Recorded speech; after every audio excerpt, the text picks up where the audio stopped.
Part 6 of my trip to New Orleans is from Belle to Bradenton Beach, Florida. I left Belle after a lovely few days and sailed down the Caloosahatchee River towards the Gulf of Mexico. Through the Franklin Lock after midday, dropping about 18 inches.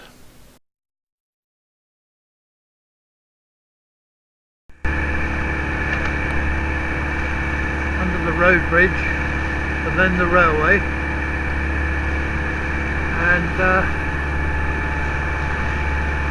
still in the Caloosahatchee River, and that's Fort Myers in the distance. Where we're off to next. Through Fort Myers and into the shallow mouth of the Caloosahatchee by Shell Point and a ripping tide. Hell of a tide under us.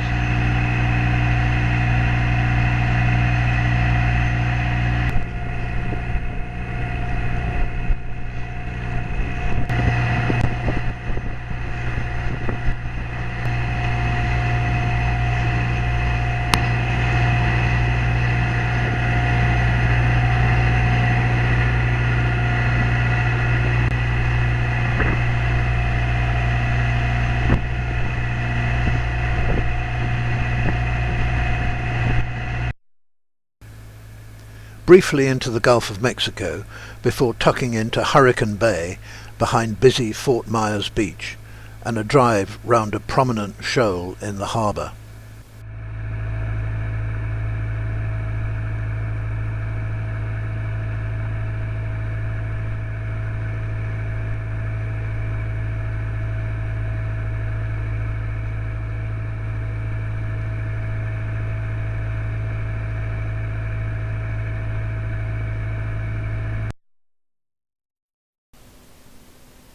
Anchored beside many liverboards in utter peace.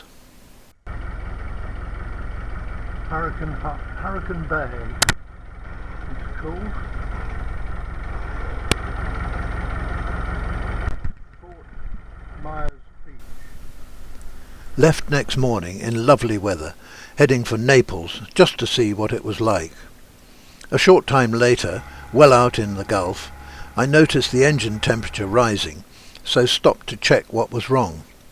Checked over the transom and little water coming out with the exhaust.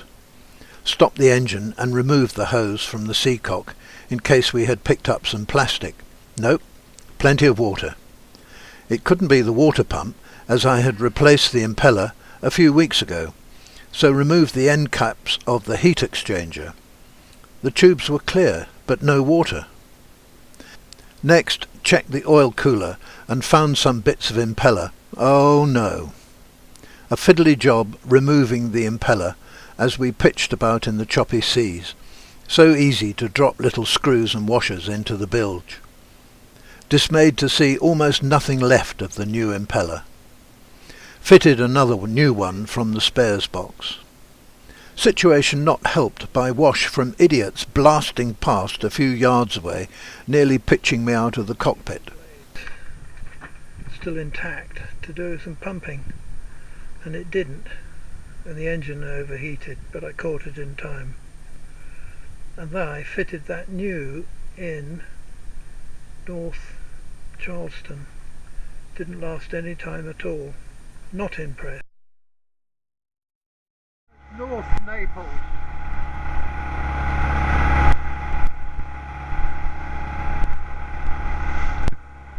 A bit like Miami, doesn't it?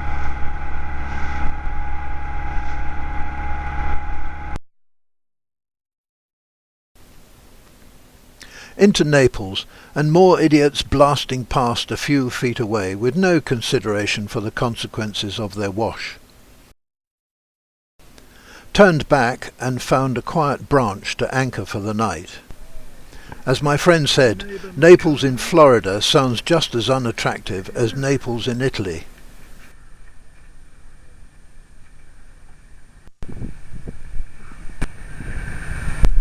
Anchorage in Naples.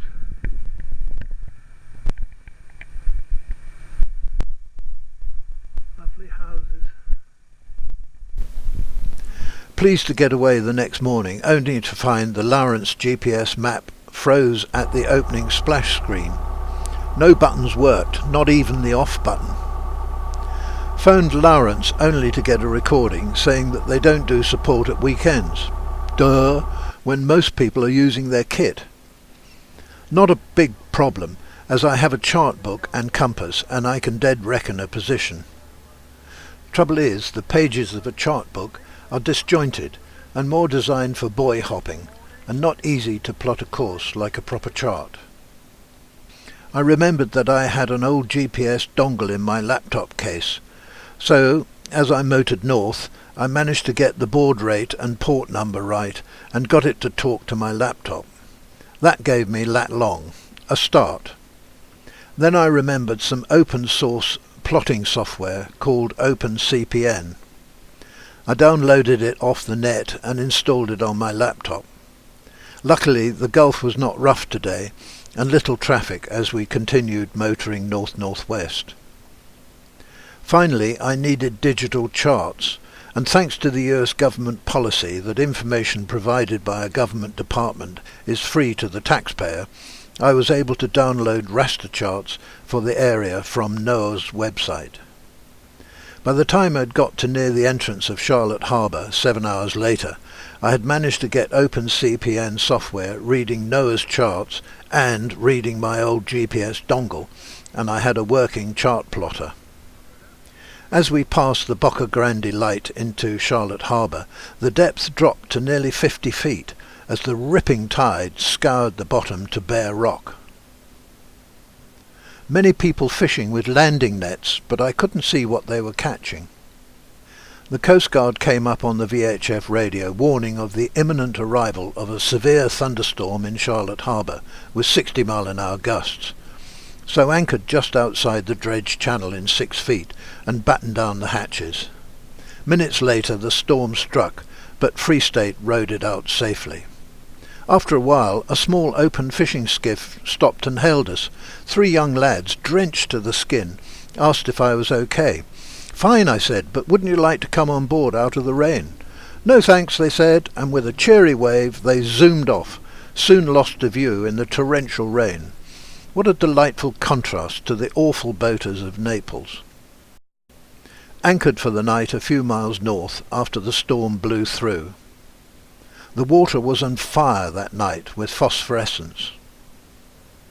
Next morning called into Gasparilla Marina for fuel, and they kindly let me use their showers, dump gas, fill my water tanks and pump out the holding tank.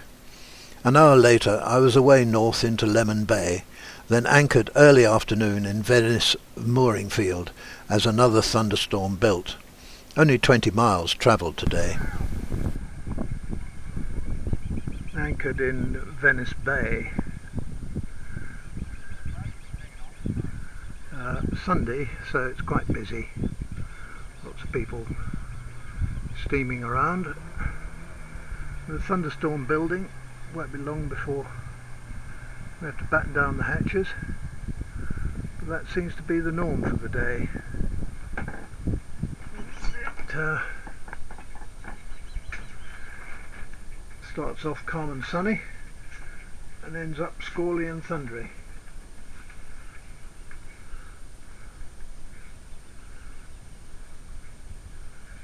The sea is just over the back of those houses. Up anchor at dawn and away into little Sarasota Bay, past Sarasota City, and then into the lovely Sarasota Bay. So the sign there says 9 feet, 9 feet something. We're 8 feet 6 with the VHF down, so theoretically we have a foot to get under, so take it fairly quietly and we should get under.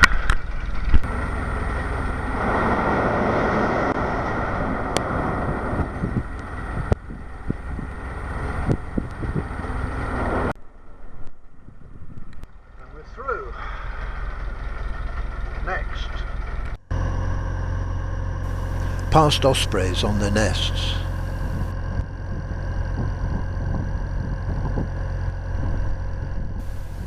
Bridges have a gauge showing the current clear opening height. I know Free State is 8'6" high with the VHF aerial lowered, but it still takes faith that the calculations are correct, as it looks horribly tight.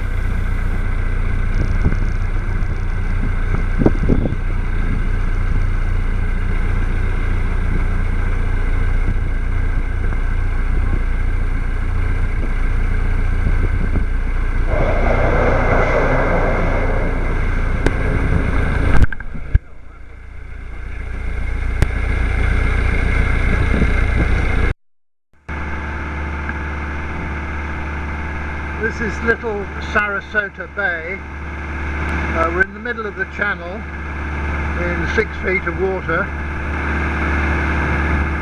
and there's a few feet less out there. Beautiful morning, lovely bay.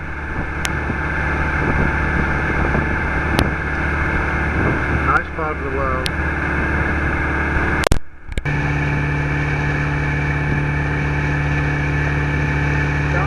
Sarasota.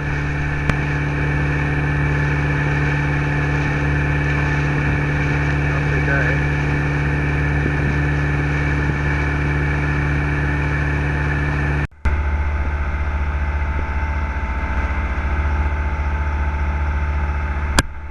There we are. In Sarasota Bay, Florida.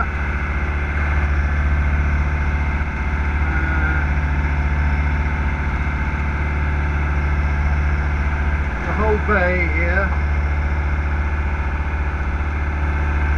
is about 6 to 10 foot deep. Huge and shallow. Tied up to the Bradenton Beach Freetown dock and rode my bike to the shops for supplies. Then had a beer in a friendly bar while my washing was done in the coin-op laundrette next door.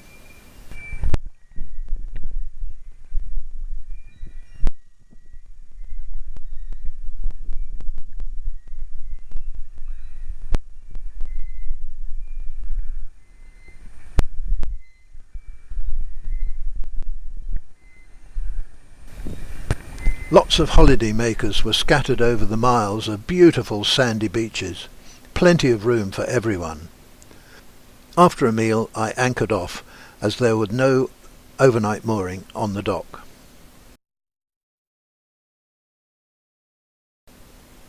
More in part 7.